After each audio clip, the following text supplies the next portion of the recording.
Chỉ bay lệ vek ule USA mizo family YouTube channel trang kan lo lom vek a cheu ai mi rama chuanin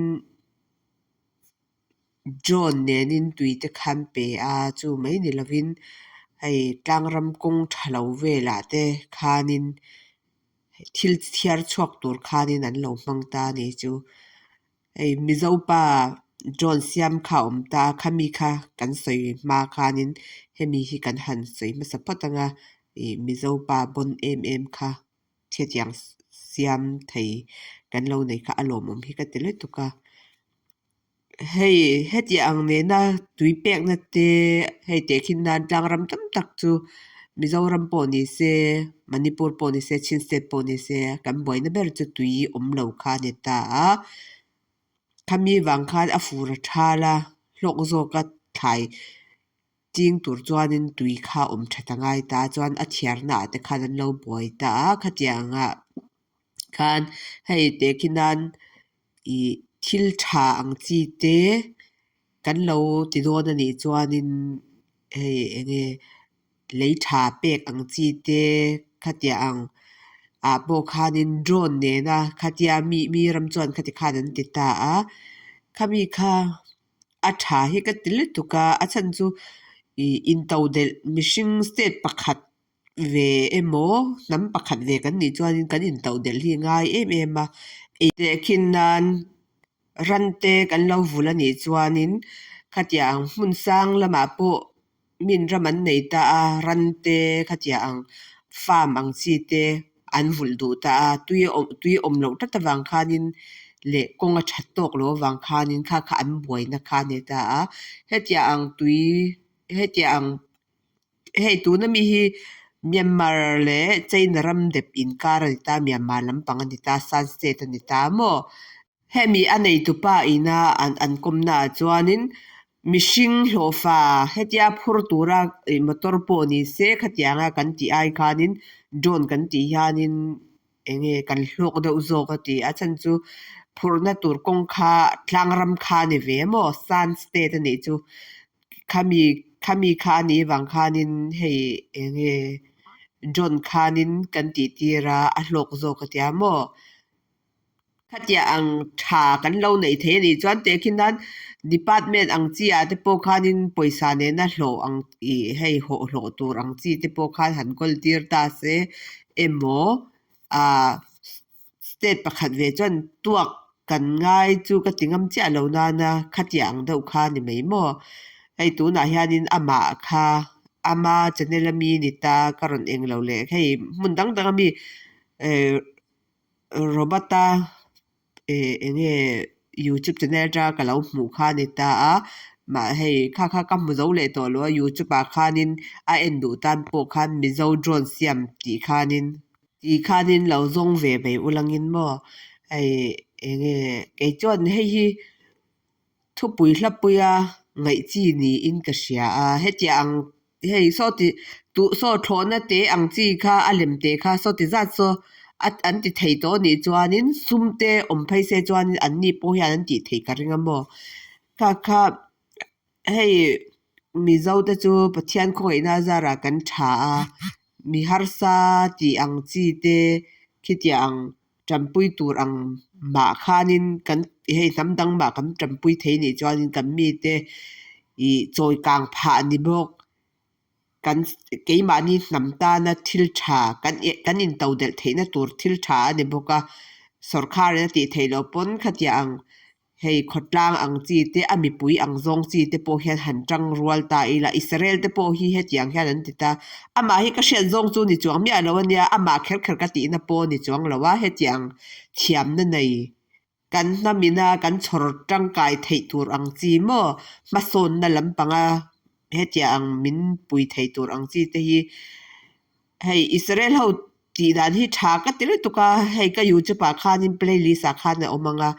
Israel ho khan in tin ye an lo eng lo ti kha lo en ve ula an ni chuanin ai an ma ni khwa a YMA ti ang chi deuh khan yang chu an ma ni community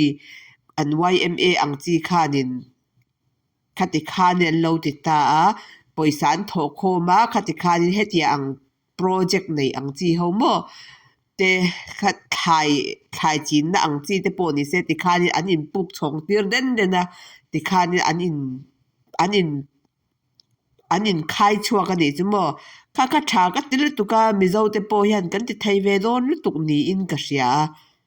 a chan chu keini tluka dik taka soi chuanin keini hnam tluka tawm nga hi an tam lo mai the ani hetianga poisa tho khawma I mira thei har sa in sak ti ang reng mo dam lo khatia ang kha an tam lo ania USA po hianin keini ang hian ni lo khatia ang mo ei chu wang chuanin tum chuanin kong hi om do na mo kha ka soi tuang kha amma ni kher ka ti na ni chuang lowa thil dang ang chia po ni se kha I ti ve ila ti hi ka du lu tuka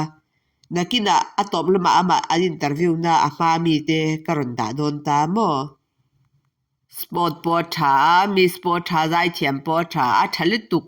ma se kan namina kan mamo chu eile ina in tau del hi ani ta a hetia ang thil lampang te kan lo nei ani chuan te kinan tang ramani ta a tui kha e a zong a kha na ver thei don lo wang khanin thei la chuan a lom om ngatang RC hobby kan tibai ta RC hobby ni chuan amche chu RC hobby chuang chuanin I thona sim kha antinan toy grade RC hobby apan toy grade ma hobby grade amle toy grade chuan tinan hei bazar bela helicopter chona ter ta bigina to bela hei to ase tak thei lo khalpo ai har lo ta tin tu ho anga control kha thilo ta tiga toy grade kan ti ta chuan hobby grade keni tuina chen chu hobby grade an tlang pi ta hobby grade ta chuanin hei helicopter te drone apo drone chi sang om ta racer te antinan race hatiang thalang na chi ang te mo chuan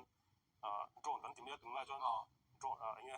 drone mi thalang na music video ven na thalang chuan hatiang te helicopter chuan plane apo tikhan hei RC plane kan tia jet om le ta chuan hei plane an ta ni hei war part an ta second world war lai vela an thona Mustang P51 an ta engine a hmang ni hian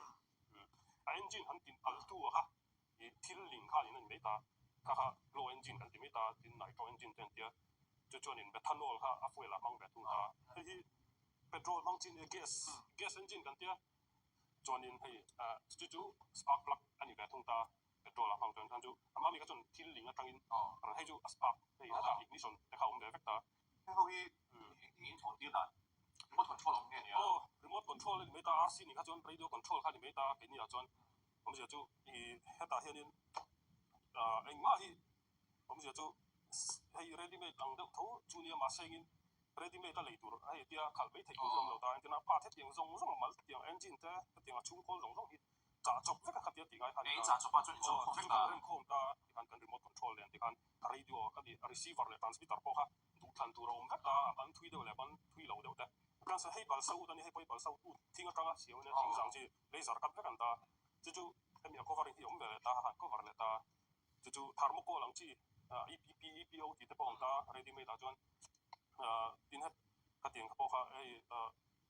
enge slai sak a pom atanga kan siam ang chi te pa kha om ve le ta chuan he tiang ho chu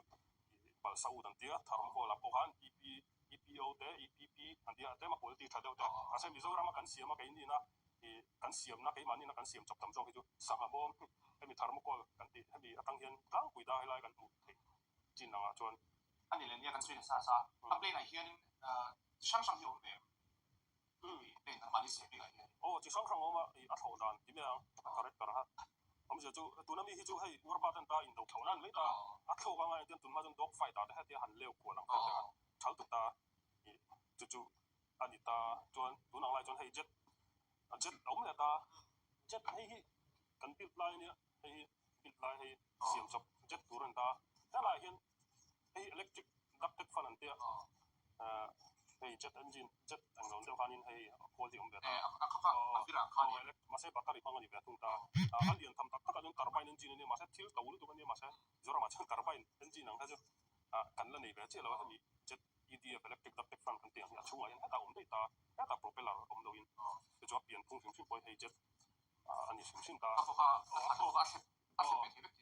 hei ang kim khat control surface tiang a che thei a hi om fek ta chuan hei chu thok chak tur a siam ani khop ta thok chak em mấy tur khan top mấy ni jet fighter ang a thok chak lo chuan in a thok thei lo ta zel don ta speed ka sang phim phim ni chu chuan in hei high wing ni hei ka siam chop thau ni high wing ni ve thung ta ni hei chu a sen an tin an mi ball a taka ball mi chuang se sang do ni an tam thei lo ta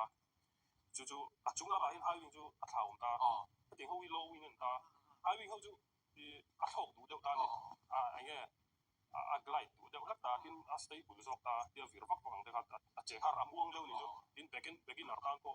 in sir tir tan po a thapik ta chen chu a taka po anh nghe pai lo tak tak ta po in sir na nan tan ang chi han ta high wing hei a mor hi an crash chatwa hei delta wing an ti ve thung ta ta hin a tha to pani ta chon hei pusar jet delta wing ani pusar jet an ta time propeller ang ta hemi hela EDF electric duct kan heta chunga umang khan ni ve heta amonga hianin RPM sang do kan propeller khanin an normal ve thung ta chon control surface mi poi pani chawm ta hei hianin heta asang thewa kha arwalin chi sang thang dai na ron ti thei ve thung ta hemi an setting sa ha inge thop heti ho nen hian heti ho kha ta hei a rok kop vek ta ni chu an ta hei poi thok chak chi a thok chak lo chuanin a thok thei lo ti turang do khan ni chak da ri bang bang a thok chi khan ni ta chu ani ta chuanin aerobatic kom la ta aerobatic ha chuanin TD te kan te hei hetiang eng hi ni ta hei poi ka crash ta ani le heri te lem lo ba sau ting sau kan ta o chuan te hi aerobatic kan te hei a control surface mi heu te poi hei a hlai thabi ga me ta hei ho chu van sang a po han vir pop pop han klep nok thei tur ka dona mo han ti to le tanga han thok chok leng chi de mo te han vir vak leu vak vak chi enge air shot te pon leng chi kan ta hei thing an ta hei sa u dan ta chuan hei electric mong ani ve thung ta te ho engine an ta te ho electric plane tho ni ta chuan hei brushless motor kan te hei hatiang thona man ang kan ta hei brushless an ta hei ESC ni ta current electric kan te hei ba hen high frequency ron te chuk ta hei DC kan ang lo pa ang top di lo khan hei a frequency zero te han hei RPM kha dang lam pe ta ka electric plane kan ti ho kan man bi ka chu ani me ta ange a pot a engine ver ang hemi ESC poi mo bok ta ani le jin ha kan soi lang zo ya hemi RC hobby le ro ni nge ai kan lo na ka mi ka RC hobby di kha chon pom sang tu an tan hei drone tu lai kan drone te poi a chen chuan pom tir thawa tu lai kan drone pan la hei thalang na music video vel le nge mo vel kan shoot nang chi hin ta hei drone en ta ti teng an kai para Mavic Pro ni hei thalang an chuan a thal tu ta ni a ba hen GPS te om vet ta en kim til su thei lo na te kha dina hei kim bal en kim stable lu tu kan ama pon tian thok ri se khal ngai me na ding char ti ta en ta do a po thok se signal loss mo har san na to po ni se i ama ina on le thei ta return to home kan ma in kan cái mà đi home point hay bị ác thổ chuồn nào khan, họ còn chúng lại rất chặt thầy, bố thầy lâu tụi con đi chú, cắn ông gì chú, cắn thì thầy lâu, thì mình bị gì na, thì tụi rằng tụi lại ở tụi bay nó đang tiền đâu, nghe晚上啊，cho nên bay nó chân chân buồn chiar mấy mình tiền đâu khan liền, cái cho nên bị gì na cắn thì tụi rằng dùng xong ha, call mang khan liền bị rồi sắp tổ ta, bị gì thì thầy chính cái chú claim tổ ta liền, chú akal thầy tụi rằng bây giờ mình videography tan chu na thal tu ta khal lo thei turang per le thalak stable thei turang per siam ni per an siam ni wangin a ol sam a khal ko ma se chu thana chu videography a te thalang na ni me ta ma se hobby huang na tak tak ka chunin han enjoy tur kha tam em lo thalak enge mo chang thalak an do tak ta chuan RC play na kha chunin enge kim kha manual vek ani a ho reng kha ngai tok mai ni speed angai ta chuan thổ nó sang cái chuyện cái sự nó thổ mông chỉ là thổ chặt đi đâu để không ta thổ nó chỉ là khăn đàn có hay năng lâu theo ta thì cái thổ chuột tổ chuột nên cái khăn lắm ngay cái em khang ngay ta thì khăn cái chỗ thiên tổ second khăn lấy một tiền hơi xuân tay là class nó chân không ta thì thằng chú thổ chặt xí anh lại bộ phận về tiếng chú cái thảo tuần mấy giờ rồi là tuần mấy giờ bộ phận chú sân đấy mấy thế mà sẽ tiếng khăn ta RC play là tuần thì về lâu chú bằng tuần mấy hạt tỷ số theo tuần càng ăn ta không phải mấy chú bằng tuần túi tắc tắc tan lâu tuần ăn tùy chiều bơi har hay thằng chú crash te ngi ma bultan na kong kha thui ve ni thiam tur bo khalin thiam don chonin plane chu kan crash nge pi ra ko nge mo sa kan crash lu kan thiam ve cha tin simulator ko lo tang ten kan zir ta khal chu tianga in zir ngai chu ni ta asiam me pi la wa khal kha har em me ni chu lai chon ma sa thiam to kha chuan kan enjoy hai an lu ta thunga ta kha ai nan lo na chu ni chun drone ka bo khalin hei racer ni ve le ta kanang ma siam bil chop ni hei en kim motor te hei a khol le ho le chop fa kan chuan tu nang lai chuan in bi so wa jong kan na sel tuk lo ta ron pa ngai he tiang ho GPS ma phong anh nghe stable cái điểm thằng nó bang thì cần siết chun mấy ta hay rồi chứ tùy chỉ là ngay à cái bộ các tuần sinh cái là class thao à team đi tập cái là này rồi ta mà sang mà son nó cái chỗ ông dễ thì hay chứ limit ông ta hay là cho limit ông về rồi machine skill ông sẽ cho hay bị draw ba à hay cho nên machine na skill machine na tác kỹ thể ha anh tin anh hay ta hay cho nên 10% 或 20% 吧，係咯，但係可能係咪 GPS 講法行到direct 面 local 會 direct 到ta，喺大落去咗呢 machine 啦，跟 skill 啦嚇，80% 咁喎，即係係啲單嘅，啊，趁住 engine 問我嗰陣時多方面，趁住技術包括講 play 能到看 class 得 direct 嘅呢，就話真係，但係 GoPro 的緊冇得，靠位係咧，明唔明？嗰個 itu GoPro man kan GoPro 佢就kamera 睇到就篤到看打係。kamera kamu jauh hai FPV kamera kan kita first person view ni beta dia kamera kamu jauh hai kan kal na ju alo pun kal thai thau ma se oh apa itu tadi oh hai beta kan foto hai tian hai beta kan foto beta jon kita tang hian in I kan ren ta pilot view wang do ni jo pilot view ha noise kan oh noise kan kamera ni ta jon GoPro pa ai chu bi capture pa ai oh lo record tu lo la tu ta pa ni beta jon in hai ju achak tin 이게 헤비 좀 빠르는 저는 내긴 진 아이는 너무 하다 없는 누가 진짜 땀 닦이는 건 티엠 넣다 티엠 도 저는 플레인 건 소용 뭐가 거의 땀 크라스 아마 거의 땀 이게 액시덴트 하디야 어 시행하다 유다 크라스 비 하디야 아물 장아띠 이띠 하가야 주주 아까 거하 이 딱딱 단어 저는 앞에 없노 주주 벤주 간 뒤전 크라스 건 디가노 간 시엠 차간 디데 메다 하하니다 라세기나 탈락 다나 하히ที่คนเราฟิลเทียร์ที่ให้เลี้ยวควอลก็ที่ตอนให้ฟิลควอลอย่างที่สองคนที่ตาเลี้ยงสองคนมาใช้ข้ามีสกิลแล้วเขาจะมีสิ่งอะไรที่ตอนนี้ที่เทียร์ข้าทำด้วยทุกตามาใช้แต่ฮันไปรถบิ๊กที่ไม่ต้องติดอะไรบ่ชิบิ๊กโอ้ไปรถสกิลแล้วข้าบนจุดปัจจุบันให้คอมพิวเตอร์ทำเซตอัพกันตาผมจะจูรีโมทคอนโทรลก็รีโมทคอนโทรลต้องข้านินที่ข้านินกันดิ่งเราตาจนนินข้าเรากันคอมพิวเตอร์เนี่ยต้องก็เป็นการเซตอัพถ้ามีพวกข้าไอ้ลงไว้ข้าทำมันนี่ที่รีโมทนี่ตา